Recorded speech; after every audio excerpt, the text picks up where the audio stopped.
Alright then guys, so apologies for the lack of content again. I'm still trying to get myself into a regular upload schedule, but as of yet I've not managed to do that. So apologies for that, but it is what it is. I'm working on it and I assure you I will get back to a more regular upload schedule in the near future.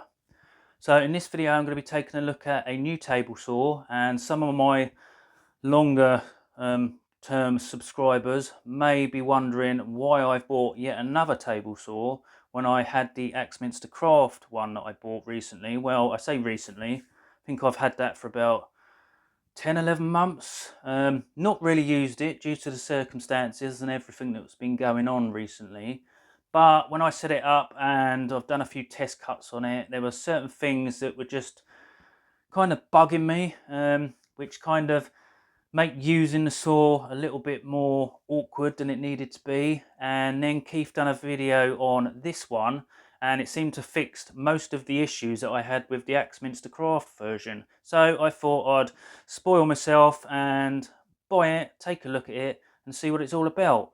There was also some questions that I wanted to find out for myself, and a few other people had asked in the comment section but not really had an answer, so hopefully I can answer those questions as well. So without further ado, less of me yakking and let's get on with putting this saw together.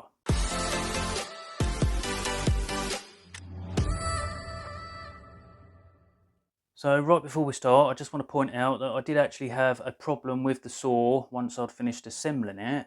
I couldn't tilt the blade to 45 and back to 90 very easily. It was very stiff to turn. Sometimes there'd be a lot of play where it'd spin but not actually move the blade. So that was on the Friday. I contacted Lumberjack Tools on the Monday and they offered to have the saw picked up and they would sort it out, or they offered to send me some replacement parts out and I could do it myself. Now, bearing in mind the weight of this saw, I'd already struggled more than anything getting it in the workshop, and the thought of having to lug it back out and send it off and then repeat the process all over again, I decided I'd have a go at fitting the parts myself. Now, Lumberjack did say that they would still arrange collection if I found out that I couldn't actually fit the parts myself, which was good. So luckily the parts arrived Wednesday morning and I was able to fit them by the end of Wednesday, and the saw is now working fine. So to me, a good company isn't just a company that sells quality items. There's always going to be problems that you find along the way, and you're either lucky and get something that's perfect, or you're unlucky and get something with a problem like I did. But it's how they actually deal with a problem that determines whether I think they're a good company or not. Now, I have to say that Lumberjack's after sales care was absolutely spot on. Like I say, rung them on the Monday, they offered to send the parts out. Wednesday morning they arrived, and by the end of Wednesday the saw was up and running, and they've even offered me a bit of a partial refund for my troubles. So all in all, quite satisfied with that. Okay, so we need to start by assembling the base, which consists of 8 pieces in total. You get 4 grey panels and 4 red corner panels. The grey panels simply get fitted inside the red corner panels using small panhead screws. If, like me, you're looking at this base and thinking, looks a little flimsy, then don't be worried, it's not. In fact, it's quite sturdy and extremely weighty. I would advise fitting the panels all together and doing the screws up hand tight before actually going back and tightening them all up, because some of these holes can be a little bit tricky to line up. But once you've actually got it completely assembled, it's actually extremely sturdy, as you can see.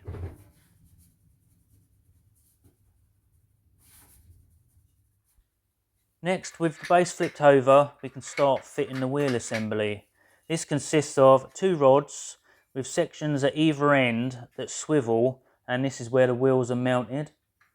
The holes at either end simply line up with the holes on the legs and just get attached using bolts.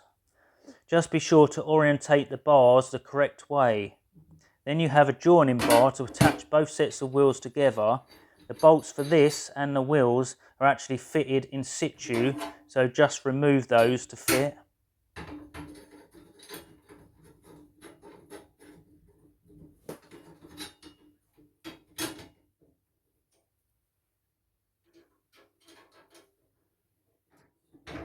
So you can see just how simple the mobile base is, but it works extremely well. If you look at it from this angle, you can see there's not a great deal of movement, but it moves it just enough to lift the saw off the floor. And with wheels up, the base is extremely stable, and when the wheels are down, it becomes extremely mobile, which works really well in a small workshop such as mine. At this point, my supervisor came in just to check that my quality of work was up to scratch. What do you mean, is that all I've done? I've been working on it since I've been out here. Yeah, I know my workshop's messy, but give us a chance. I'll tidy it up once I've put this together, if that's all right with you. Yeah, I know. I'll get on with it. So if we take a look inside, before I put the base on, you can see the chunky cast iron trunnions and the chunky threaded bars. It's a nice, simple mechanism inside, which is what you want. And it's well built, has an 1800 watt induction motor and a 5/8 of an inch arbor. And before you attach the base to the saw, don't forget to fit the dust port. And whatever you do, don't fit it upside down. I'm not going to mention any names. Keith! Sorry, Keith. That needed to be done, mate. Then you can fit the base and attach it to the saw using bolts, flat washers and locking washers.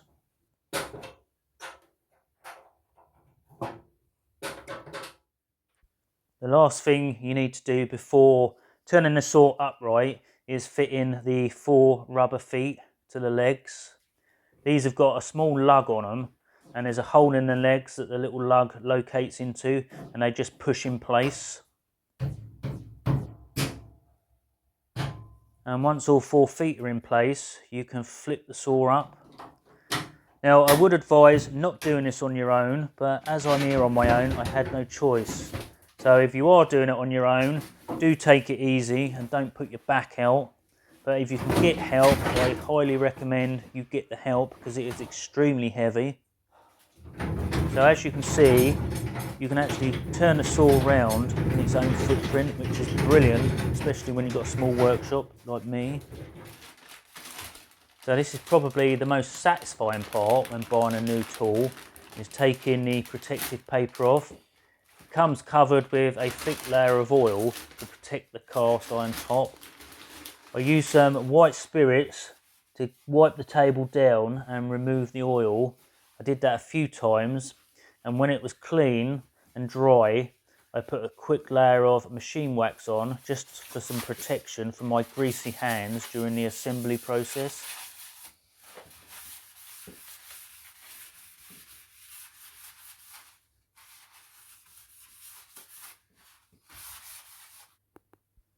Now, I do have some blemishes on the cast iron top itself, which isn't ideal when you spend this sort of money on a saw, but to be honest, I'm not overly worried. When you run your hands over it, you can't actually feel the damage. It just looks worse than it is, but I know some people might be put off by that. So there's a little scuff mark on the front on the left side, as you saw. Quite a bad mark on the right side here. And if we work our way towards the back of the table, you'll see that there's some scuff marks. So with the table now clean and a little bit of wax put on, I can now fit all the different handles on the side of the saw.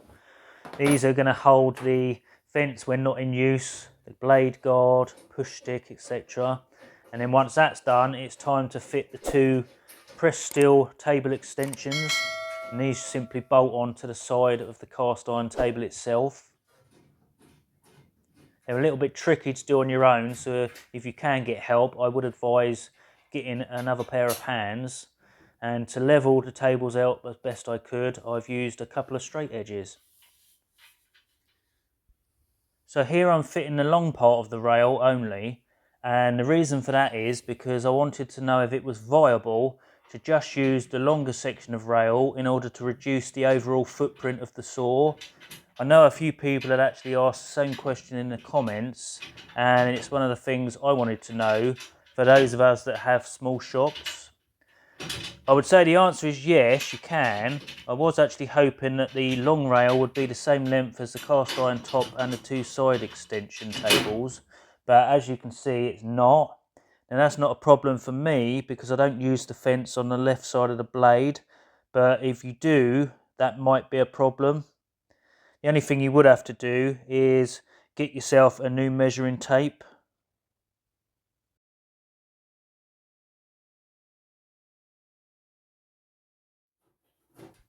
So when you're ready to attach the rear rails, they recommend you remove the rear access panel, and that gives you a little bit more room to gain access to the rear bolts that hold the rear rail on.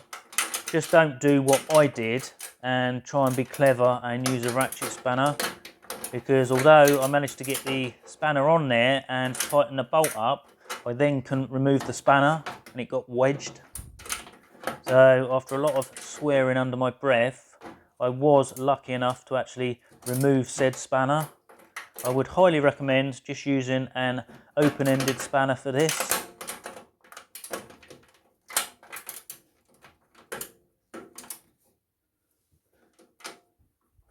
So once I'd actually assembled the saw using the one section of rail, just to see whether it was viable or not, I then decided to build the saw how it should be built, fully extended. So I actually connected the two pieces of rail together before attaching it, inserted all the bolts, held up the rail to line the bolts up roughly where the holes were, and then I could actually manipulate the bolts a little bit and work my way along, lining them up perfectly with the holes. Now it was a little bit fiddly on my own, but it's easy enough to do. As you can see, after a little bit of messing around, I did actually manage to get the rail in, and then it's just a case of bolting it in place. So with the assembly done, it's time to start setting it up. So setup is really easy. If you want to align the blade to your mitre slots, depending on how you like to do it, whether it's using a pair of calipers or your usual adjustable set square or one of those dial gauges, which I haven't actually got, you can set it up quite easily. When you're actually putting these rails on, it tells you to remove this back cover so you can get slightly more room underneath the rear rail. But if you need to move the blade, what you've got to do on the cast iron trunnions, you've got a bolt there and you've got a bolt there, and then you've got the same at the front. All you've got to do is loosen those, and that will allow you to pivot the whole blade to line it up with your mitre slots. And then obviously once you've done it, just tighten the 4 bolts back up and jobs are good 'un. Okay, so Keith wasn't sure when he done his video. For anyone that doesn't know who I'm talking about, it's Keith from Rag and Bone Brown. Much bigger and better channel than mine. He done a review on this. His blade was actually set at 90, and when he angled it to 45, it was spot on. If you need to adjust it, now you've got these 2 holes here, and they've got some bolts in which you can loosen with the supplied Allen key. So this one on the right is your 45 stop, so adjust it to 45. If you can't make 45, turn this anti-clockwise until you can adjust the blade to 45 degrees. Once you've got it on 45 degrees, lock the inner locking wheel or knob on the actual handle so it doesn't move, and then you do this one up clockwise until it's tight, and the same for the 90-degree position. If you can't get it quite on 90, turn this anti-clockwise, loosen it off, get your blade dead on 90, and then tighten this back up. And these are actually your positive stops for the 45-degree position and the 90-degree position. Okay, so adjusting the height of the riving knife and aligning it with the blade is fairly simple to do. You've got the 2 outer screws or bolts. What you have to do to align it with the blade is undo the outer 2, move this so it's in line with the blade, and tighten those up. If you need to adjust the height, you've got a locking knob on this side. Undo that, and then you've got an unlock lever down here. Push that in, and then it allows you to lift the blade up. Now if you look at the riving knife, you've got a hole there at the top, and you've got 2 further holes. On this side, you've got the locking and unlock knob. You've got a bracket which lines up with some pins, and you've also got a pin which lines up with the holes in the blade. So when you adjust it, you make sure that the blade and the bracket are flat with one another, otherwise you'll get it wobbled even when it's tightened up. You need to make sure that when the knob's tightened up, that it's actually not wobbling. And the pin is located through the hole in the riving knife itself. So there's 3 heights you can have this at. So obviously if you're using the guard, the riving knife has to be slightly higher than the blade. If you want to do through cuts and that, then you can choose the lower holes and have it below the height of the blade. So that is how you adjust all of that. It is a little bit fiddly trying to line up the hole on the riving knife with the pin, but it's fairly straightforward to do. No tools required. Well, you need a tool if you want to first align it up. Once you've lined it up, it should stay in line. Okay, so throat plate, got a little tab that goes towards the back of the saw and a magnet at the front. So make sure the tab is fitted like so, and then just lower it down, and the magnet will hold it in place. Now there's no screws holding it down, it's just simply that magnet and the tab, and nice and easy to get out for changing the blade. Now unlike Keith's one, where his holes weren't lined up, I'm lucky that mine actually line up, so I don't even have to take this out to level it off. All you've got to do is you've got the 4 screws, and you just basically wind them in or out depending on whether you want to raise it or lower it, and it makes it really easy. Adjustments on the fence are also really simple. You've got these 2 bolts on the top of the fence. Now you'll see with those loosened, you've got quite a bit of movement. So what I've done is pushed it right up so it touches the blade and the riving knife, so I know it's straight. Then I can lock this down, and then it's just a case of doing these back up, making sure that you don't actually move the fence as you tighten them up.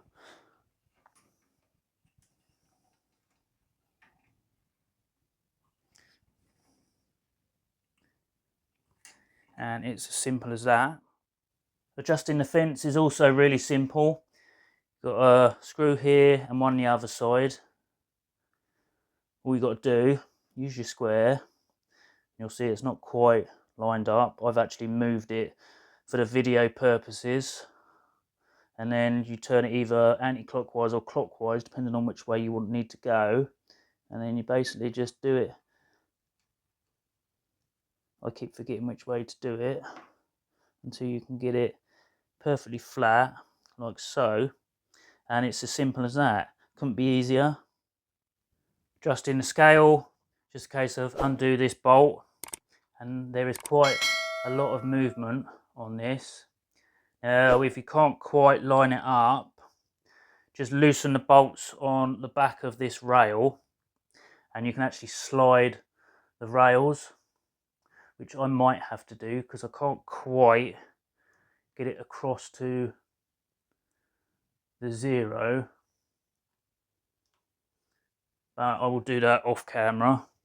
So that is really simple to dial in. So to tension the fence on the rails, now at the moment you'll see it's in the unlock position and I can't even move it. What you've got is you've got like a screw here and one on the other side. Now at the moment I've tightened them right up, so it'll turn anti-clockwise and just turn it a little bit at a time to see if you can move it. See, I can move that fairly simple now. If I lock it down, that is actually locked quite firmly, front and back. And you can just play around with these to get it as tight as you want it. It all depends how tight you want it. As long as it slides easy enough. And then when it's in a lock position, it doesn't move. That is totally up to you. You've also got a bolt at the other end as well, which you can tighten or loosen depending on how you want it set up. So for all those that actually want to know the correct measurements, so the depth of the saw, front to back, that is 32 inches. Don't think there's anything sticking out the back. No, about 32 inches. The width of the saw, with it fully extended, is 56 3/4 of an inch. So 56 inches and 3/4. And if you just want to use the one rail, if you've got a smaller workshop, which is the way I still might have it myself, so just this section, we're looking at 40 inches. Plugged in, everything's as it should be. Let's see if she works.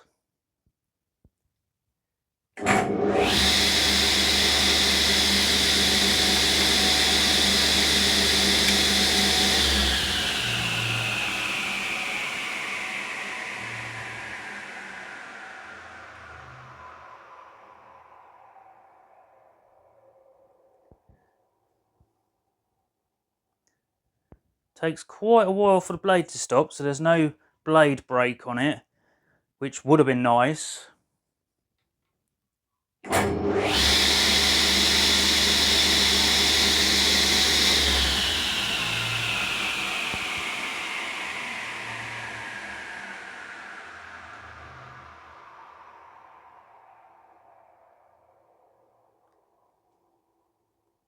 All seems to work as it should. Happy with that. So the only thing I need to decide is how I'm going to actually have it set up. By that I mean, am I going to leave it fully extended like this, or am I just going to use a shorter section of the rail and just use this section, which would obviously give me plenty of room to walk around it. Now if I leave it like this and move that, I would be able to get round it okay. But the problem I've got is I want to build a workbench behind it, one for me to use when I'm working and two as an outfeed table. And the trouble is, if I have it past here, which is the end of my mitre station, so I can actually get round the saw. So if I have it back further, so if I clear that, I can walk round. It doesn't leave a lot of room for a workbench stroke outfeed table the other side. And if I have it further back this way to give me more room for a workbench, then you can see the amount of room I'd have to squeeze through here. And I'd have to be going underneath the saw, which I don't really want to be doing constantly, but it would actually give me room to build a fairly decent size for the space workbench stroke outfeed table. But I do really like having the capacity, and I think it looks smart like that. So I'm going to have to decide how I'm going to have it. So if you've got any suggestions, or you know how you would do it, then let me know what you're thinking, because I'm not sure what to do. Alright, so overall, really happy with it. As far as putting it all together, that was really straightforward. In fact, it was easier than I thought it was going to be. For the first part, all the nuts, bolts, washers and things are all in one bag. Then when you move on to another stage, they're all in the same bag. And then you get down to like the last bit, which is your switch. And the bolts for that and the washers, etc. are all in the one bag. So if you follow the instructions, it's really, really simple. Overall, I'm happy with the saw itself. Yes, I did have some problems, but all fairness to Lumberjack tools, they sorted the problem out and dealt with it really good. So happy with the customer service. They've definitely upped their game. So that's a good way to find out. So overall, happy. Just need to work out how I'm going to set it all up, where I'm going to have it, and how I'm going to have it. So that's going to do it for this one. Till the next video, stay safe, and you will see me in the next one.